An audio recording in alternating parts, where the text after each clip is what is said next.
CM Stalin के बेटे को देवदत्त पटनायक ने दिया करारा जवाब।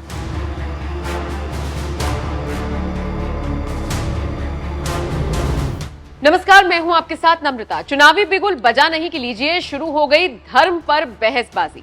बात सनातन धर्म तक जा पहुंची है। टिप्पणी ऐसी की गई है कि सुनकर आपका भी खून खौल जाएगा। तमिलनाडु सरकार में मंत्री और सीएम एमके स्टालिन के बेटे उदयनिधि ने सनातन की तुलना डेंगू मलेरिया से कर डाली। इतना ही नहीं, सनातन धर्म को मिटाने जैसा विवादित बयान दिया। उदयनिधि के इस बयान से पूरे देश में बवाल मचा हुआ है। आम लोगों से लेकर बड़े बड़े राजनेता इस पर अपनी राय रख रही हैं।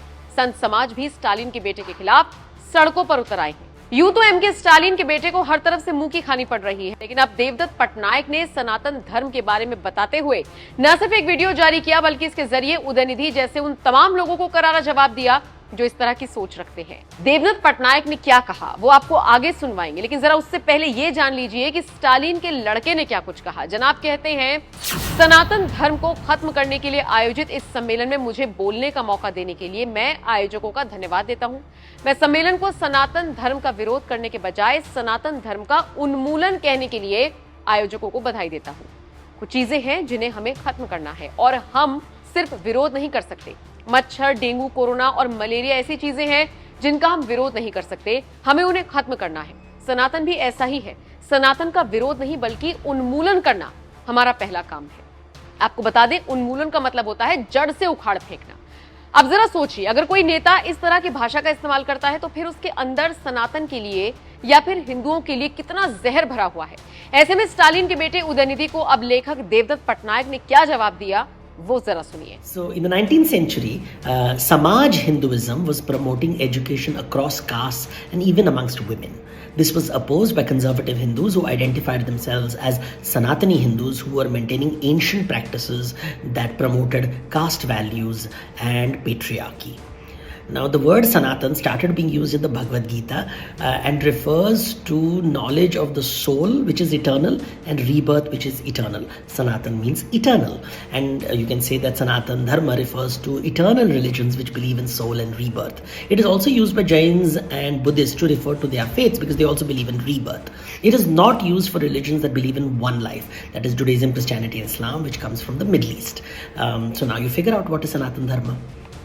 Note the word Sanatan does not come from the Vedas. सिर्फ देवदत्त ही नहीं बल्कि पूरी बीजेपी विरोध में उतर आई है और मीडिया से लेकर सोशल मीडिया तक पर उदयनिधि को घेरा जा रहा है। हाल ही में केंद्रीय मंत्री गिरिराज सिंह ने इस पर जवाब देते हुए क्या कुछ कहा था वो सुनिए।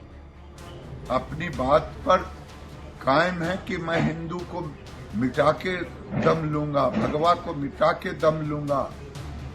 तो इसका जवाब राहुल गांधी, नीतीश कुमार और लालू यादव को देना पड़ेगा।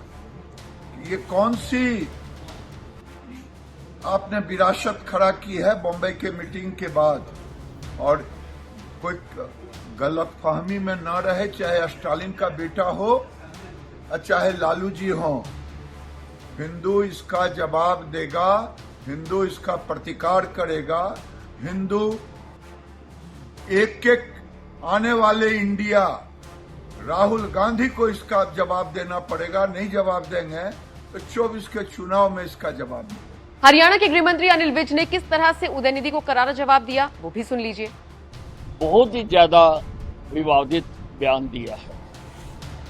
उनको शायद अल्प ज्ञान है, उनको मालूम नहीं कि सनातन वो होता है जो आज भी है, कल भी था और कल भी रहेगा। सनातन चिरकालिक होता है। महाभारत के युद्ध में युद्ध शुरू होने से पहले श्री कृष्ण ने सब राजाओं को मौका दिया था कि वो अपना अपना पक्ष चुन ले। जो कौरवों के साथ जाना चाहते हैं वो कौरवों के साथ चले जाएं और जो पांडवों के साथ जाना चाहते हैं वो पांडवों के साथ। उसी प्रकार अब जो राजनीतिक अगला महाभारत होने जा रहा है उससे पहले पहले I.in.D.I.A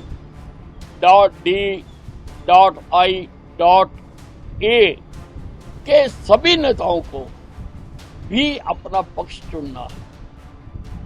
उनको बताना है कि वो स्टालिन की विचारधारा के साथ हैं या सच्चाई के साथ हैं, वास्तविकता के साथ हैं।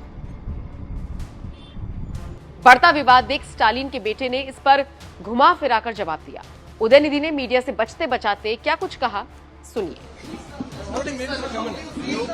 I have already made my comments in social media.